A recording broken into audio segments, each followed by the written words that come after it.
My severe shellfish allergy started when I was 7. One bite of shrimp at a family dinner sent me into anaphylactic shock. My parents rushed me to the emergency room where I spent 3 days in intensive care.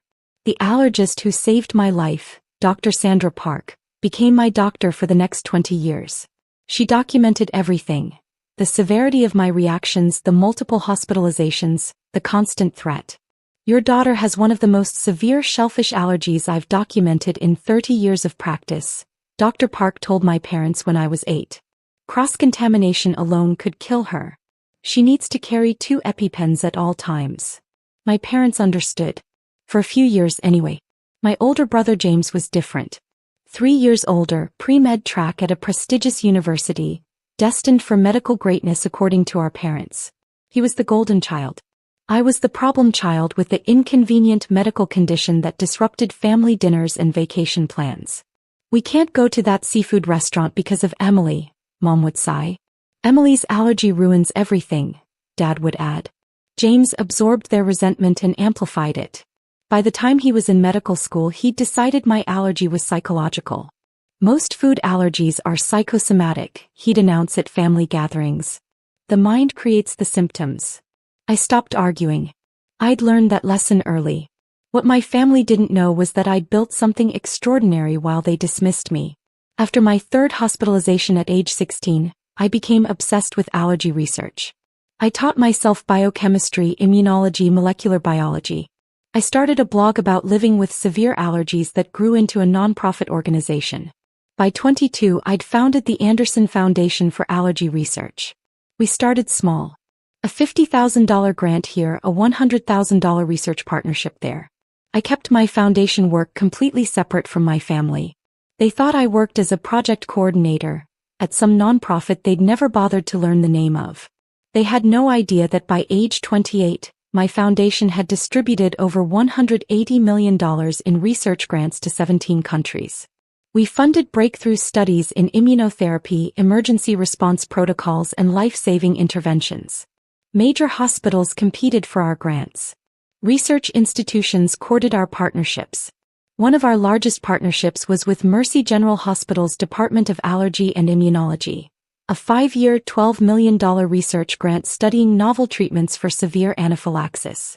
The grant was renewable based on research outcomes and institutional compliance with our ethical standards. The department head who'd secured that grant was thrilled. The hospital's research division celebrated. They had no idea the foundation's founder was the sister of Dr. James Mitchell, their rising star cardiology resident. James didn't know either. He was too busy building his reputation as a brilliant young doctor while publicly mocking his sister's fake medical condition. I kept 2 lives completely separate. In one life I was Emily Mitchell, the family disappointment with the inconvenient allergy. In the other I was Dr. Emily Mitchell, PhD in immunology, founder and director of one of the most influential allergy research foundations in North America. My foundation operated from an office building downtown. My family thought I worked in a cubicle somewhere. I'd completed my doctorate while they were busy celebrating James's acceptance to medical school. My dissertation on severe anaphylaxis response mechanisms was published in 3 major journals. I was invited to speak at international conferences. I never told them. Why would I?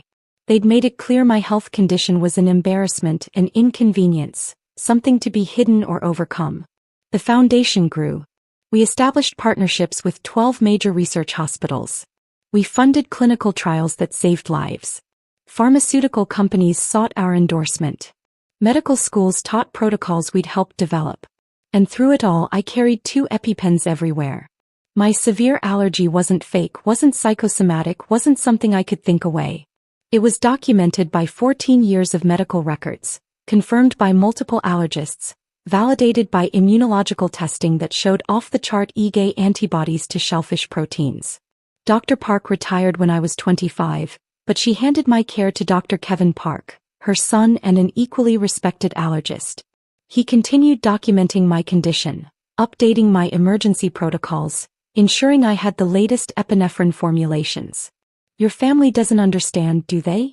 Dr. Park asked during one appointment. No, I said simply. Their loss, he replied. You're doing extraordinary work.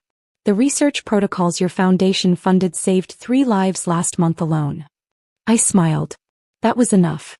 The family dinner was supposed to celebrate James's new position as a cardiology resident at Mercy General. Mom had chosen an upscale Italian restaurant. I'd called ahead to confirm their allergy protocols, spoken directly to the chef, explained the severity of my condition. We take allergies very seriously, the manager assured me. Separate prep station, dedicated cookware, thorough staff training. I arrived with my medical alert bracelet clearly visible and my EpiPen case in my purse. James was already holding court, describing his new hospital, his research opportunities, his brilliant career trajectory.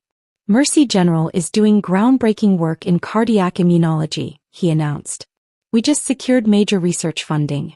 $12 million over 5 years. I said nothing. I knew exactly where that funding came from. Mom beamed. Our son, the doctor. Dad raised his glass. To James. Finally, someone in this family making a real contribution. I ordered carefully. Pasta with olive oil and vegetables. Confirmed 3 times with the server about cross-contamination. Checked that my EpiPens were accessible. James watched me with barely concealed contempt. Still doing your little allergy routine? It's not a routine, I said quietly. It's a medical condition. Right, he smirked. Your severe allergy that conveniently gets you attention. Mom touched his arm. James, be nice. I am being nice, he said. I'm just tired of pretending her psychological issues are a real medical condition. I'm in cardiology now. I understand how the body actually works. You're in cardiology, I said calmly. Not immunology. His face darkened. Don't lecture me about medicine. The food arrived. I'd watched the server carefully, checked my plate, confirmed with the waiter one final time. Everything looked safe. I was 3 bites in when James leaned across the table. You know what your problem is, Emily? You want to be special. The allergy makes you special. Without it, you're just ordinary. I set down my fork. James. No, let me finish. He was enjoying this. I've read the research. True anaphylaxis is extremely rare. Most people claiming severe allergies are experiencing anxiety responses, panic attacks, psychological manifestations. I have documented medical records. From allergists who profit from your fear. He sat back triumphantly. You've been scammed by an entire industry that creates fake diagnoses to sell EpiPens and emergency treatments. Dad nodded. He has a point. Mom added, you've always been dramatic, sweetie. I felt the familiar tightness in my chest. Not from my allergy. From the crushing weight of never being believed by the people who were supposed to protect me. Then James did something I'll never forget. He reached across the table, grabbed my purse and pulled out my EpiPen case. These things cost $600 each. Highway robbery for a placebo effect. James, give those back. Why? He stood up, walked to the trash can near our table. So you can keep wasting money on your fake condition? He threw both EpiPens in the trash. There, he said, returning to his seat. Now you can have a normal dinner without your security blanket. I stared at him. Mom and Dad looked uncomfortable but said nothing. You don't have a real allergy, James continued. Stop being dramatic. I stood up silently, walked to the trash can and tried to retrieve my EpiPens. They'd fallen into sauce and coffee grounds. Leave them, James called out. Prove to yourself you don't need them. I sat back down. My hands were shaking. Not from fear. From rage. The dinner continued. I didn't eat. I sat quietly, watching my brother enjoy his celebration, watching my parents laugh at his jokes, watching them toast his success at the hospital that wouldn't exist without my foundation's funding. 10 minutes passed. My throat started itching. 15 minutes. The itch became a tightness. 20 minutes. I couldn't swallow properly. Emily. Mom finally noticed. Are you okay? I tried to speak. My voice was hoarse. Cross-contamination. James rolled his eyes. Here we go. Right on schedule. My throat was closing. I could feel my airway narrowing. I'd experienced this enough times to know exactly what was happening. Anaphylactic shock. I had maybe 5 minutes before I lost the ability to breathe entirely.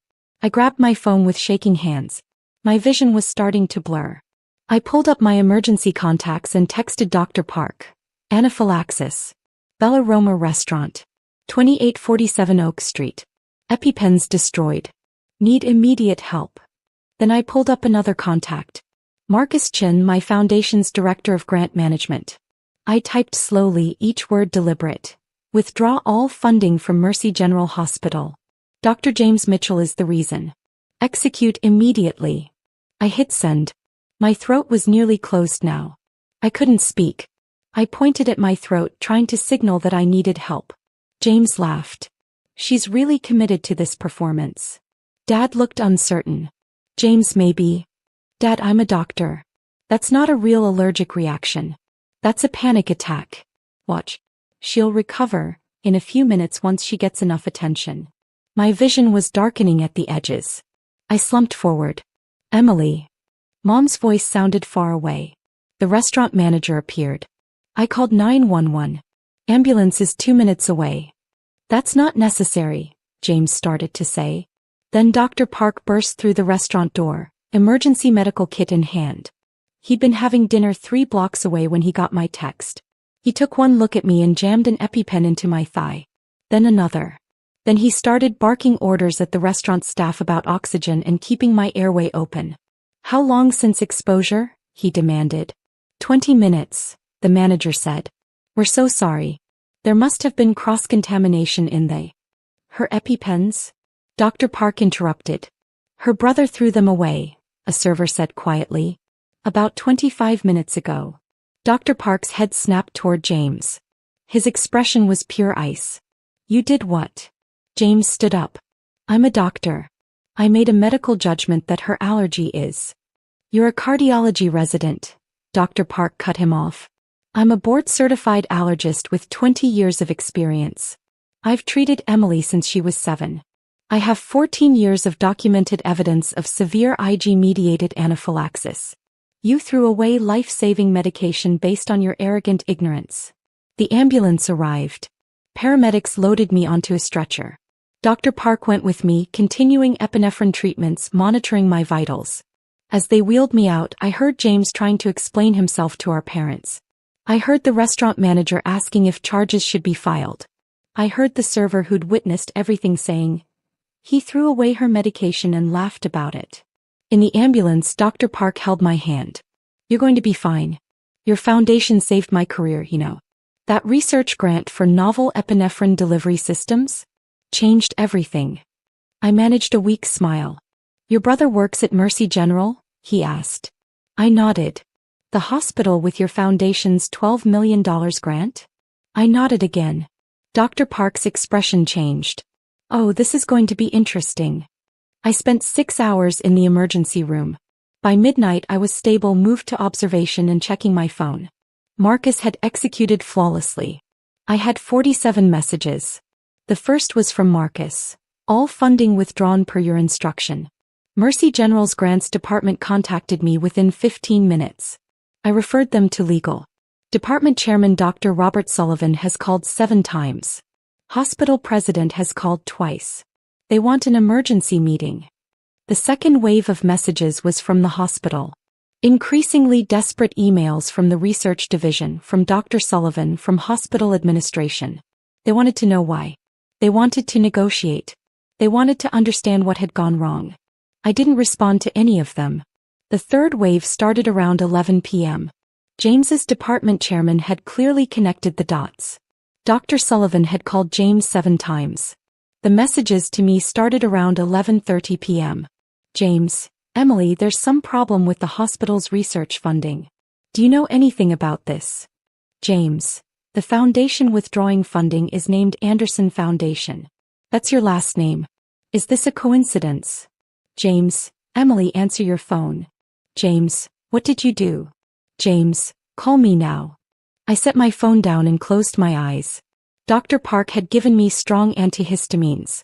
I needed sleep. The next morning I woke to 127 messages. Dr. Sullivan had called James 14 more times. The hospital president had called him 6 times. James had called me 32 times. Mom had called 18 times. Dad had called 11 times. I was discharged at 9 a.m. with strict instructions to follow up with Dr. Park in 3 days and to never, under any circumstances, allow anyone to separate me from my emergency medication again. I'm documenting everything, Dr. Park said, including your brother's actions. That was criminal endangerment of a person with a documented disability. I went home to my apartment. My real apartment, not the modest place my family thought I lived in.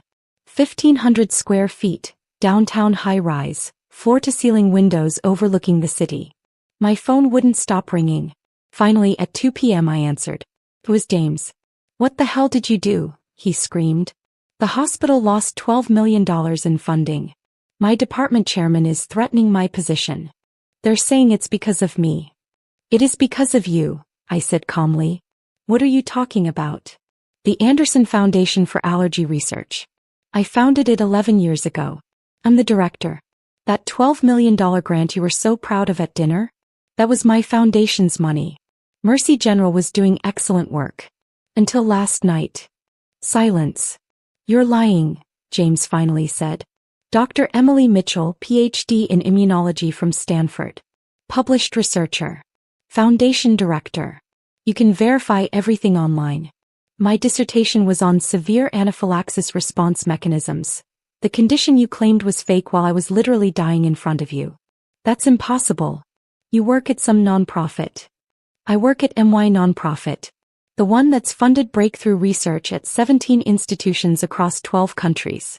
The one that's distributed $180 million in grants. The one that just withdrew $12 million from your hospital because you threw away my life-saving medication and called my documented medical condition fake. Emily, I didn't know. You didn't bother to know.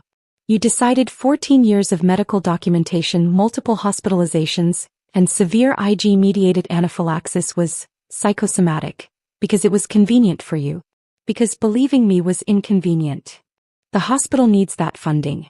Critical research will continue at institutions that don't employ doctors who endanger disabled patients.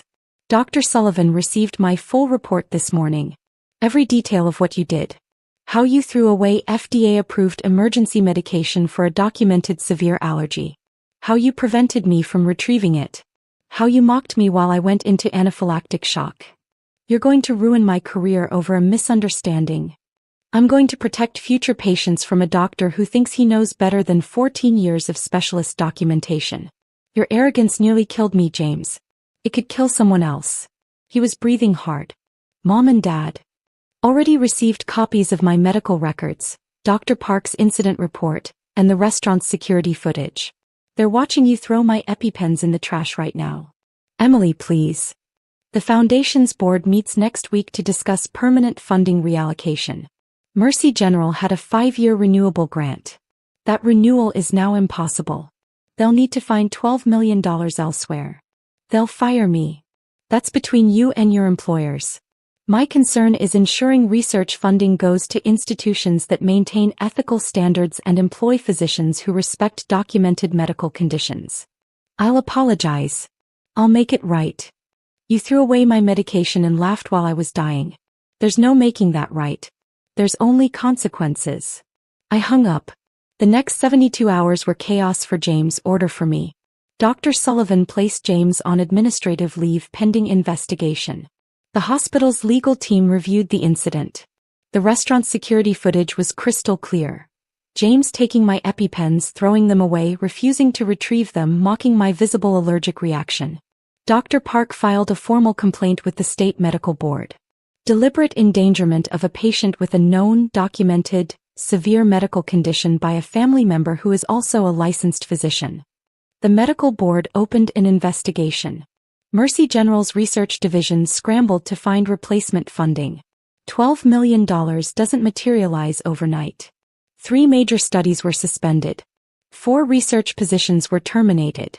2 clinical trials were postponed indefinitely. The hospital president called me directly. "Dr. Mitchell, I want to understand what happened. Is there any way to restore the Foundation's partnership? Your institution employs a physician who believes severe allergies are psychosomatic," I said. "Who threw away a disabled patient's emergency medication? Who mocked that patient during anaphylactic shock? That physician is still on your staff. Dr. James Mitchell is on administrative leave. Not terminated. Not reported to relevant medical authorities by your institution. On leave pending investigation, which typically means you're hoping this blows over so you can quietly reinstate him. Silence. My foundation's grants require institutional commitment to disability rights, patient safety and evidence-based medicine, I continued. Mercy General has demonstrated it doesn't meet those standards. Our partnership is permanently terminated. Dr. Mitchell, your brother's actions don't represent. His department chairman celebrated research funding without questioning where it came from. Your cardiology division accepted $12 million without ensuring all staff understood the foundation's mission, protecting and advocating for people with severe allergies. The same people your resident believes are faking for attention. We can implement training. For your next research partnership. Not with us. I ended the call. My parents called next. Together on speakerphone. Emily, we watched the footage, Mom said. Her voice was shaking.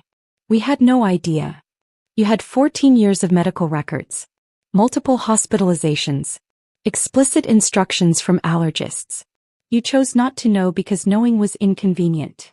We didn't understand how serious. I almost died in front of you. You did nothing. You believed James when he said I was faking. Even when my throat was closing. Dad cleared his throat. What can we do to fix this? Nothing. There's nothing to fix. There's only consequences and changed behavior going forward. James might lose his medical license. James endangered a disabled patient's life because of personal bias and arrogance. If he loses his license, it's because he demonstrated he's not competent to practice medicine safely. He's your brother. He's a doctor who threw away life-saving medication. Those are the only facts that matter. I hung up on them too. 3 weeks later, the state medical board suspended James's license for 6 months and required completion of disability sensitivity training, ethics coursework, and supervised practice before full reinstatement.